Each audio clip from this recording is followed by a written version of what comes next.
from the Pinellas County Schools Administration Building in Largo. This is PCS Journal with Al Rochelle. Hello everyone, Al Rochelle here, and welcome to this portion of the PCS Journal. We sit down and chat with people within Pinellas County Schools, what they do and how it may affect your children. Glad to have you with us today. And my guest today is IsabellaTorbert, the Title I Program Specialist. Isabella, thank you so much for stopping by. No problem. Okay, we have to start from the very beginning. Tell me a little bit about yourself, about how long you've been in the school district.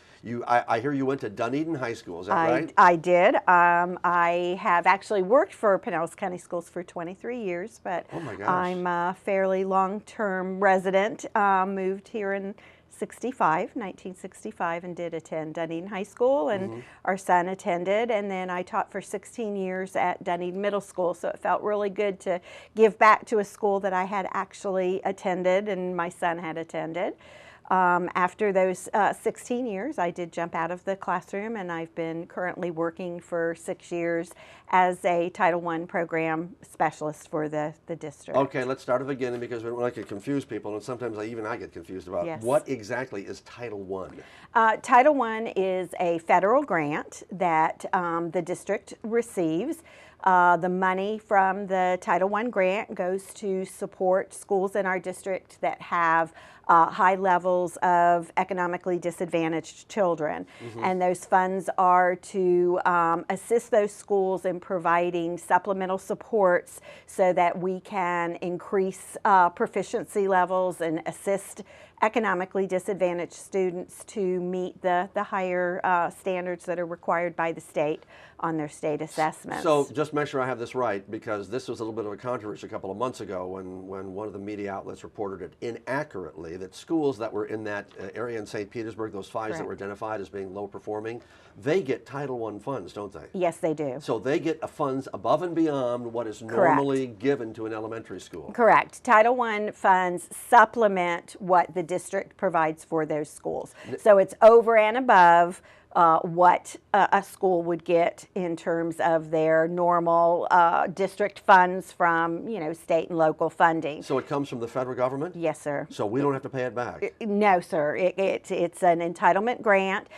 Basically, it flows from the Department of Education. So it starts at the federal level. A state gets its funding, and then based on the census, which occurred a few years ago, there's all these lovely complicated formulas. But one thing about education, it does have complicated it does, rules. And then depending upon what your district poverty rate is, you get an allotment each year. So you're told. No, I'm not asking you to give me all the figures, because I can't imagine you'd know them on the top of your head, but maybe you do.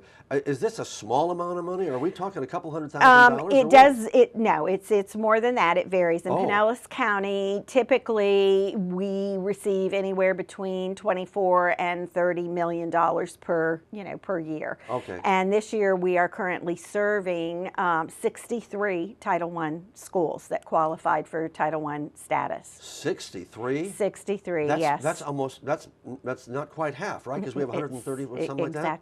Exactly. So, with the state of the economy over the last few years, the numbers have increased, and basically you are required in Title I to serve any school that is at 75% or above, which our Title I program does, and then districts have the ability to go below the 75% threshold. This year we're currently serving K through 8 down to 70%. So those 63 schools represent our elementary, middle, high schools, and combination schools. So you've been around long enough to see this, and pardon me for interrupting, but how many kids are we talking about? And number two, are we seeing more and more kids that become eligible for Title I funds? Yes, sir. I mean, some of our schools are, the poverty rate is between 90 and 100% based on the formulas that the government uses in order to qualify. So the economy is not getting better, or at least if it is not for those families. Not at the moment. Yes.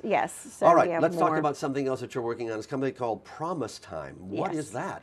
Promise Time is a unique collaborative initiative between Pinellas County Schools and the Juvenile Welfare Board of Pinellas. It is a program that provides extended learning for students beyond the school day so that students can come in and receive some additional academic help to help them perform better in the classroom, and then also ultimately to help them reach proficiency levels on their state assessments. Now, is this required of the students, or no? This is voluntary? it's voluntary after after school or before the school day. But because we partner with the Juvenile Welfare Board, we also have a little bit of a captured audience with students that attend the out of school time programs after school, and we offer the program also to those students, and that's what's been so unique about the program. A few years ago, they were also interested in upping the academic component of their after-school programs. Now, the after-school program is somewhere like by the YMCA, right? Yes, sir. So, right. Currently, as I said, we work with the Juvenile Welfare Board, and our partners include our club, Child Care Incorporated, YMCA of St. Petersburg, YMCA Suncoast, the City of Dunedin, and the City of Largo. So this stuff is above and beyond what those after-school programs are. Yes, right? yes. We collaborate so that students are offered a blended learning environment. They get a digital learning experience through the iReady program. So they get online instruction. They're scheduled into small group tutoring face-to-face with certified teachers. And then we infuse the program also with enrichment activities, because as we know, kids have already been in school all day, now we're trying, to also give them additional academic supports after school. So it's very important to want to also provide them with opportunities that are engaging and are going to keep the kids wanting to come. And so we have a lot of enrichment activities also. I call it kind of disguised learning. So right. they're doing something that they think is fun, but they're still learning something about math and science and writing and reading. And so this, again, just to reiterate, is a program that's funded by the federal government through Title I, right? Yes, Title I contributes a portion of the funds. Title I pays for the tutors, the certified teachers to tutor in the program, and Title I funds some instructional materials as well. And then the Juvenile Welfare Board, they provide funding through their out-of-school time providers and that I mentioned. Board, just so people know, it's part of your tax bill when you get it. Yes, exactly. Funded, and they have been very generous over the last 3 years. The program started in the 13-14 school year. We're in year 3.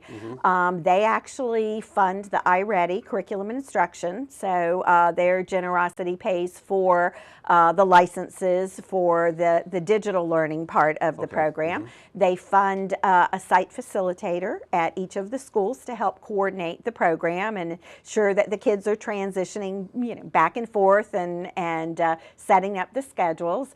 And they also fund enrichment overlays and some money for incentives for the students throughout the year. So it has been a really wonderful partnership. We've been able to provide such a quality program by leveraging funds, using some from the district and some of their funds. Now, I'm going to take the education route here. Okay, is it working? Do you have test scores that prove that it's working? Because here's the deal. I think a lot of people outside, they'll go, well, we need to be doing more for the kids, and I don't think they realize that all these kinds of programs, the Title I programs, the Promise Time, all this stuff is happening after school. I don't think a lot of people catch on to that, because then when things go wrong in the community, they always go, well, the schools, you're not doing enough. No. Dr. Grego, when he first talked with me about creating this program and extending beyond just Summer Bridge, because this was the year that Promise Time started, we were going to start that summer with our first year of the Summer Bridge program. And his vision was that we would take extended learning into the school year. And one of the things that he spoke about, as well as the Juvenile Welfare Board, was, whatever we do, we want to be able to measure and evaluate and ensure that how we're spending our money is getting us the results that we need. So actually the program, the iReady program through curriculum and associates, the students take an initial diagnostic test, which serves two purposes. One, it's going to help the tutors identify what the students' weaknesses are, where their challenges lie, so that they can plan a program throughout the year for the students. And a year-long program, too, you said that's right. It's a year-long program. It runs from September through May. So we run the assessment test again mid-year, and then we also run it again at the end of the year. So based on that assessment, we're able to set targets. We set a target each year of 1 year's worth of growth. So we can measure to see how the students do. Plus, the program also identifies for us from the initial test to the end of the year test the percentage of our students that are on grade level. Okay, so we can also look at proficiency from the beginning of the year to the end of the year. Yeah, and these are not the kind of tests like Florida Standards or some of those where you do a little bit of teaching to the test. These are the kind that you take the test because you need to find out where you're at. Exactly. And that's the most important thing. Exactly. It's an adaptive diagnostic test, so it really drills down to try to find out exactly the level that the student is at, and it provides a lot of information not only for the teacher but also for the parents as well. So if your kids are in school, because I want to make sure we do not miss this, how do you know if your kids are eligible for this program, and how do you make sure that they're in it? The program is eligible for kindergarten through 5th grade at any of our 43 Title I elementary schools that run the program. Certainly if your child is in the after-school program, you're automatically eligible based on the fact that the Juvenile Welfare Board funds the program through their out-of-school So they would time. be in an after-school program. Let's say mom and dad are both working and they can't be home until later, so they would qualify for one of these programs. Because what I always worry about is that they're going to be somebody that slips through the cracks and doesn't know that these kind of programs exist. We advertise heavily. We've got posters up in all of our schools this year about the program, and most of our schools at the beginning of the year actually send home invitations to let the parents know that this program exists, particularly if their student is below proficiency level. So we invite all of our level 1 and level 2 students to attend and encourage them to attend. And we are continuing to try to promote the program. I thank you for letting me come today and speak about it. We've got information on our website, our Title I website on the Pinellas County web pages. We are actually creating, as we speak, a promotional video that we're going to provide to schools, and we're going to try to get a little airtime to run a commercial, possibly on one of the network stations, to get the word out. Our teachers talk about it. Yes. Okay. So the bottom line of this, folks, if you're listening to the program right now, is that there is help for you. Yes. So don't be afraid to ask for it. Some people are afraid to it, and I know pride is part of it, but still there is help for your kids available if they're struggling in some of these programs, and especially with these after-school programs that are really marvelous. Thank you so much for your time. You are so welcome. And we'll be back with more of our program right after this, so please stay with us.